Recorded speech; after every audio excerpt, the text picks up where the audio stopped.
Hello, Sparkle Squad. So if you recall, I recently got a ton of goodies in the Potomac Bead's new Best Bead box called the Treasure Edition.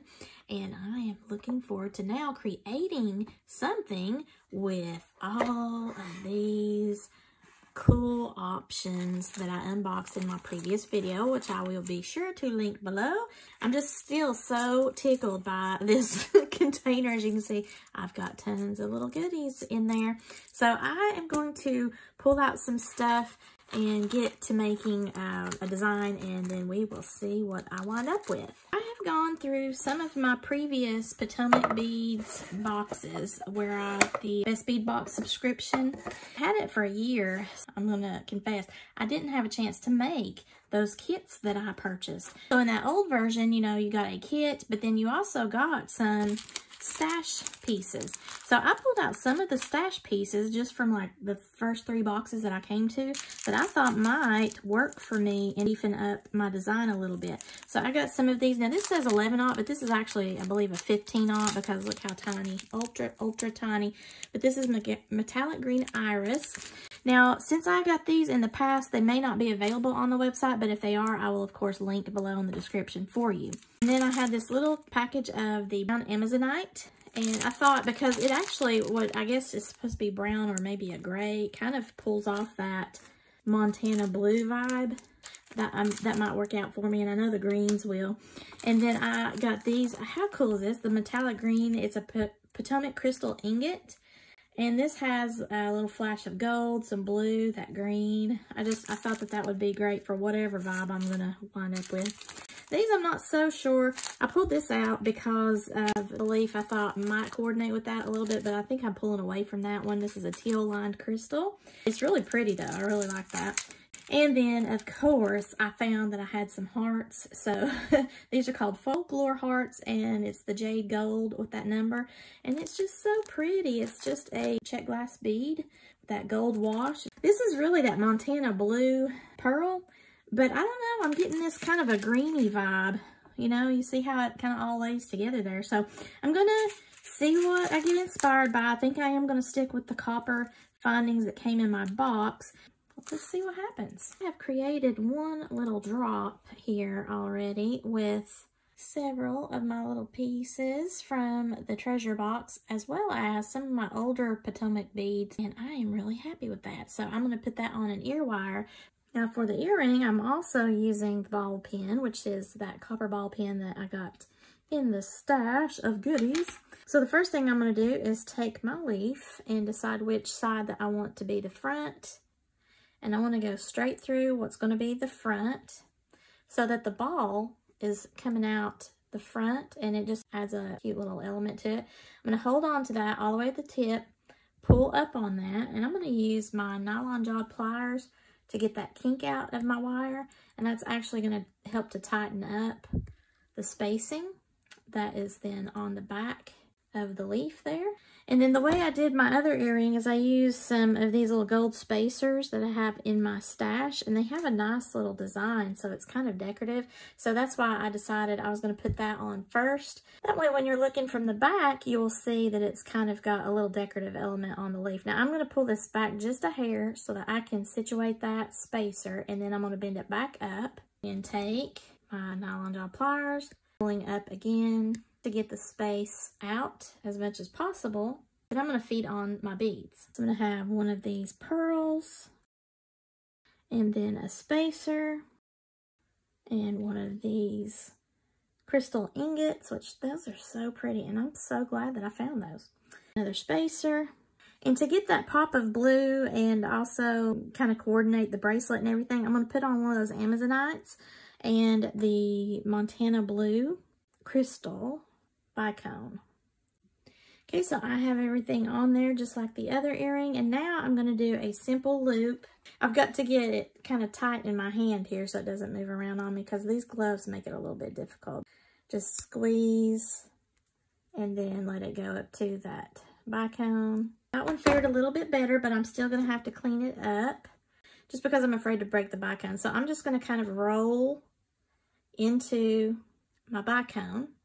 And then I'm going to come on the back side of that bicone and just slightly bend it back, and then roll that closed. The loop is all cleaned up, and we have a new little dangle. So I'm going to put those on some copper ear wires as soon as I find them, and there'll be some earrings. Isn't that cute? These are the aged copper ear wires. Going to lift up on this side. Now this is the back of the earring. This is the front of the earring. So when I put this on, I want the front of the earring to show where the curved part of this ear wire is. So I'm going to just push this back to close it. That way my little dangle doesn't come off. I'm going to come over here and just give this a slight squeeze so it closes all the way up. And then that way, when I am looking straight on, this is what's coming out of your ear, and that is the front of the earring. So we're all set. I'm going to pop the second ear wire on here, and then we've got a pair of earrings. But then I'm going to also make a bracelet. There are my little earrings. Aren't they pretty? Love them. I've decided that I'm going to use that folklore heart as a focal for the bracelet and also a necklace. So I'm going to just use my little handy dandy one-step looper tool here to do a simple loop. And I'm going to kind of hold this precariously because of these gloves. But I've got pressure on the ball down there at the bottom of that heart. And I'm going to push this through until I'm right there at that bicone. And then because I didn't get a very good grip since I'm trying to do the glove and film and all that kind of crazy stuff, I'm going to go in here and kind of fix this with my round nose pliers. So I'm going to bend this back so that I can take the loop, roll it down at an angle here to where it's touching the bead, and then take it on the very tip at the back, twist it one more time up. So now there's less space whenever I kind of lost control of the tool there. And we have a cute little pendant. I'm using the 7-strand Potomac brand beading cable, or bead stringing wire is what I call it. It's nylon coated stainless steel. 7 strands means that it's compacted together in order to make what we see as a single piece of wire here. So I have now cut off 12 inches. Actually, it might be like 13 inches. And I'm going to put on one side of my clasp, which I'm going to go ahead and use the copper toggle clasp. I'm going to get some of the copper crimp tubes that I have in order to finish that off so that my toggle doesn't come off, and then I can feed on the beads that I've got laid out here in my pattern on my board. I have the size 2 crimp tubes over here, and they're a little bit of a bright copper, but I'm also going to use some crimp covers, and those look like little Pac-Mans. They're just going to cover up the crimp tube once I get that crimped. That will hide the bright copper crimp tube. This is my crimper tool. And I'll also be using my bent nose plier because I need it in my life. And my cutters for whenever I need to cut off the wire. So I am feeding on one of the crimp tubes, and then I'm going to grab whichever side, it doesn't really matter, of the toggle that I'm going to use. And I usually go like 1.5 inches down the wire. That's why I give myself a couple of inches extra on either side, in addition to the actual length of the bracelet that I need. Now, I like to wear a size 7.5, so that's why I give myself like 12 or 13 inches of wire, because I get a little bit of wiggle room on either side, and I like to feed the ends through the last couple of beads on my designs just for a little bit of added stability instead of cutting it off whenever I put the clasp on. I have everything on here now because you've got to have your clasp on after your crimp tube, because you're going to go up and over the clasp loop, go through that crimp tube, and you want to try to keep everything flat to keep it from crossing. So I just pinch it a little bit with my thumbnail. I scooch that crimp tube back up towards the loop to where I have about 1/4 inch size loop. Now when I crimp this, it's going to get a little bit tighter. You don't want to have not enough space to where it makes it too tight and there's no freedom of movement on these. I've got plenty of videos showing you where I'm talking about bead tension and getting things too tight and all that stuff. So hopefully that will help those of you that haven't done that before. I'm going to get my crimping pliers, and I do mine maybe a little bit differently than you do, but I like to make sure I hang on to the wire with my thumbnail so that you can see the wires are parallel within the tube. It's not crossed over. put this in the back channel of my crimping plier. I'm going to give that a squeeze. That has created a U-shaped divot in there. And then I'm going to come over the top with my crimping plier, and I'm going to be in the front portion of my plier. And then I'm going to close the sandwich is what I call it, but you want to be sure that you're in the right spot because you don't want to flatten this. So now I'm going to close the sandwich, and you can see it's a nice, neat closure. So I've just folded those ends together there. And then I like to take it a step further just because I'm a little type A that way. And I come on either side of the sandwich, and I give it a squeeze with my bent nose pliers just to be sure that I have it nice and tight. And then instead of cutting that wire tail off, I feed the beads over that. So that's what I was talking about, just trying to get a little bit more stability and anchoring and strength on the ends of my pieces. You don't have to do that. That's just my personal preference. Crimping is hard to get there when you first get started, but crimp covers, those can be either your best friend or your mortal enemy. And the reason I say that is because sometimes these tiny ones here don't have a wide enough opening. So I'm going to show you a little trick. I take my round nose pliers, and I get right there into the little gap of the Pac-Man shape there, and then try to hold it and don't squeeze your own fingers. But I just get a little bit of a squeeze, get down in there. I do it on that side, and then I come over on the other side and just do the same thing. And that doesn't break it. It just widens that up a little bit, if you can tell. And then that way I can put my crimp into the crimp cover. I don't have as much of a difficult time. I've got to get the back side of that crimp into my crimp cover so that I've got my sandwich side facing up. I use my nail to kind of help me balance that, and then I take my bent nose pliers and come on the side, on either side of that crimp cover, and give it a squeeze. And ultimately, I'm not trying to flatten that crimp cover, I'm just trying to cover up my crimp. So I'm going to come over the top, kind of smush that side down, smush this side down on the other side, and then it looks like I need to squeeze again. I'm just trying to keep that gap from happening. There we go. So it's not flattened, it just looks like a round bead on the end. But now I can put on my beadwork. I'm going to start at the end of my bracelet and move towards the center. And for me, the center is going to be right here at this heart. I'm going to have the glass pearls to end my bracelet. And I'm going to probably do 2 of those glass pearls. When you put a bead on and you're going to double up the wire on the ends, you want to be sure that the bead hole is large enough to take 2 pieces of wire going through it. So the little tiny 15-aught seed beads that I have sprinkled throughout my design here, they would not go over both of these wires together. They will go over the one wire. Be mindful of that on the ends of your pieces if you're going to do it like me. Otherwise, if you're cutting that wire off here at your crimp, then, I mean, you might have a little bit of poking out and not be able to get your bead right up against where you've crimped and have a little tiny gap or something, but it's really not going to make a huge difference. I just like this for added security. I'll have the glass pearl and an Amazonite and then start my pattern, and that way that'll be on both sides. It'll be really pretty. I like to go ahead and pre-lay out my patterns because I don't like to have any issues with deciding mid-design that I'm going to change my mind. Although it happens, you know, I'm not going to say it doesn't. The tail is now covered up, but it's more secure because I've got 4 beads hiding that tail, and it just gives a little bit of extra strength right towards the weakest part of your design because it's the clasp area that's going to be touched all the time. So I'm going to continue to just pop on the beads in my little pattern here and be mindful that I've got to remember to put my charm on.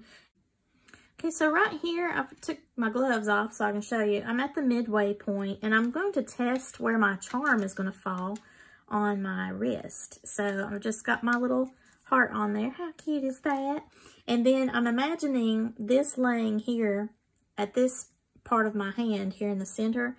And then where is that going to clasp? And will that give me enough room as far as how I like my bracelets to lay? And it will. So I'm good to go on that without having the added beads that I had in my pattern on that side. And then I'm going to pick up on this side of my board with the remainder of the pattern. That way I'm sure my bracelet will fit.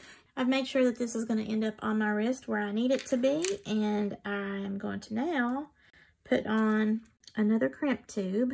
Pop the other side of my toggle. Now you can see I've got a ton of wire left here, but I'm gonna need to feed this through the last couple of beads, actually the last 4 beads. So I'm fine with that tail. If you wanted to, you could cut it off, and as a matter of fact, I'll just go ahead and do that. You can cut it off about right here, still leaving yourself plenty of tail, but just getting it kind of, you know, out of your way. Don't let your clasp go over your crimp tube. Remember, you want your crimp tube first, then your clasp.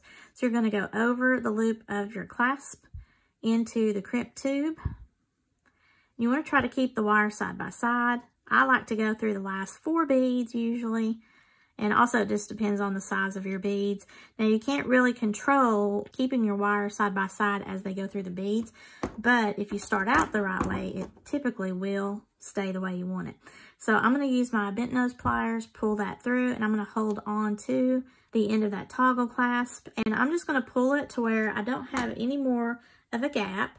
I don't want to pull it so tight that I lose all of my loop. I'm going to scooch that down just a hair because I still have to crimp. Now, because I've got the wire coming out between these 2 beads, there's just a little bit of spacing here. Biggest thing I'm concerned about is I don't want any huge gaps in any of my beadwork, and I don't have that. So I'm comfortable with this right here. I've got a good size loop that's still going to have some freedom even once I crimp it. So I'm going to just grab my crimp plier. And this just works the same way. It's a little bit easier to hold on to though, because now I've got all my beadwork. And the back channel of my crimp plier, I'm going to give it a squeeze. That way I've got a U-shaped divot. I'm going to come on top of that and put that in the top portion or front of my crimp plier and give that a squeeze. That then closes the sandwich. If you remember, I like to come over and just squeeze it one more time with my bent nose pliers. That makes a nice closed crimp. And then with this tail, I'm just going to come over with my flush cutters, which is flat on the back. I'm coming right up against that tail, and I'm going to trim that off. That way I don't have anything poking my hands or my clothes or whatnot. I want to be sure that that has nothing sticking out of that bead, and it doesn't, so I'm good to go on that. But I still need to put on the crimp cover on this other side. So I'm going to grab this other crimp cover, and I need to widen that out just like I did before. So I'm going to use my round nose pliers and try to get a hold of it. Turn it the other direction. Give that a squeeze. I'm not breaking it, I'm just trying to widen it. That way it's easier for me to get that to lay down into the crimp cover. I like to have my sandwich side facing up. I guess it really doesn't matter, but the sandwich side facing up means that the back of that crimp that you've done is rounded, and it fits nicely in the rounded portion of that crimp cover, so you don't have any issues. And giving it a squeeze, and then I'm just kind of playing around, pushing the top on both sides because it kind of makes an egg shape as you go to squeeze initially. And it doesn't look like I have to do too much play on this side. It is done. So I have a nice rounded shape on that crimp cover. My bracelet has enough freedom of movement. I don't have anything obstructing. And then look how pretty that is. You want to be sure that whatever beads you've got on the end are not huge to where it impedes the bar going through, because if you have these gigantic beads on the end here, then when you go to try to pull that through, the large bead is going to encumber the bar going through. So now I have my bracelet. Looky there, how nice is that? So we are now to the point of having a pair of earrings, a bracelet, and I've laid out the pattern that I want for my necklace. And I have now got some chain because I'm going to incorporate some copper chain on the ends of the beaded section of necklace to make it a little bit longer length for those that want to do like an adjusting type of necklace, or they like to wear their necklaces a little bit longer. Such as myself, I like to have like a 24-inch necklace just because I don't like things tight on my throat, and I'm kind of a big gal, so I don't like those teeny tiny necklaces. So this is what I'm going to do. I'm going to follow the same technique with my wire that I showed you with my bracelet there. I've got 16 inches. I'm at the 8 on both sides of my board, so that's a 16-inch necklace right there. That would be fine if I wanted to just do the beaded portion only, and someone wanted just to maybe have a 2 or 3 inch extender tacked onto that. However, I'm going to add this chain on there to have a bead and chain style of necklace. So I cut 20 inches of wire so that I've got at least 2 inches on both sides extra in order to do what I would normally do as like a clasp. But since I'm going to do chain on both ends here, I'm going to use some 6mm split rings to end off both sides of my necklace, and then I will add the chain onto those split rings and then have a clasp on one side of the chain so that that is the total necklace. The only other thing that I've done off of camera is to create these drops, and I just did them the same way that I made the earrings. And then the leaves that don't have the full extension on the drops are just the head pins or those ball pins and the simple loop there so that I can hang them just as a little simple charm. And then with the heart, all I did was just make another charm the way that I did here for the bracelet, except on this one I did have a little bit more of a tail, so I was able to wrap that without breaking my bicone, if you can believe it. I came close. You could still do a simple loop, but since this is on the necklace and I want it front facing, I thought that I needed to have a wrapped loop on there so it wouldn't go loosey-goosey on me. Although, I mean, you know, it's okay because the heart is the same on both sides. I just popped a little bell on. So you've seen those techniques before, and then I'm just going to be stringing the necklace on to the wire. So I'm going to be following that same technique as far as my crimping, but I'm going to be crimping to the split rings. And then I've got to attach the chain. I have got one side of the chain on here. I thought I would do a 22-inch length of necklace. So since I had 16 inches here in my beadwork, I wanted to give myself at least 3 inches, 1, 2, 3, on both sides, which would give me a total of 22 inches. Now, when I'm looking at my board here, this is what the necklace is going to look like on the front of me. So since I'm right-handed, I want to put my lobster claw clasp on the left-hand side of my board, because when I go to pick the necklace up and put it on, this then becomes the right-hand side so that I can do everything comfortably with my right hand the way I'm used to. The only thing I need to do is put the left-hand side bit of chain, which is this little 3-inch piece of chain here. I got some of my little 3mm jump rings to be able to put that on. I'm just going to open these up, flat nose pliers in the left, and then I do my action with my bent nose in the right. I'm going to pull that towards myself so I open the door, as I call it. Then I'm just going to grab one end of my chain, and thankfully I didn't have to actually trim the chain with any kind of cutter because these links open, so that was handy. I'm going to grab hold of this side where I already have my split ring attached, put that jump ring on there, and then I'm going to close the door so that my chain will now be attached. Because my lobster claw clasp is going to be clasping onto this end, I'm going to use a larger split ring. This, I believe, is a 10mm size or a 9mm. I believe it's a 10mm size. I'm going to use another one of the little jump rings to pop that on to this side here. Pop that on to my chain. Close the door. That way I have a larger space for my lobster claw clasp to grab hold of. And I have this small split ring here. And I'm just going to grab the loop on the end of the lobster claw and then just attach that to my chain. And that will complete my necklace. Yay! There are my 3 jewelry pieces that I made using items with PotomacBeads.com goodies. And I really love how this set turned out. And I just realized that I've got some hearts in there, so it's a pre-Valentine's Day design. That made me really happy. I hope that you enjoyed this. If you did, please give me a thumbs up and share with any of your beading enthusiast friends that might enjoy that or be curious about the new changes for the Potomac Beads Best Bead Boxes and the Treasure Edition or the Kit Edition. And I do have affiliate links to individual items as well as the referral link for the new subscriptions. If you're interested in that, please use that link. And if you've not subscribed to my channel already, please do so. And as always, thank you so much for watching and have a sparkle-rific day, y'all. Bye!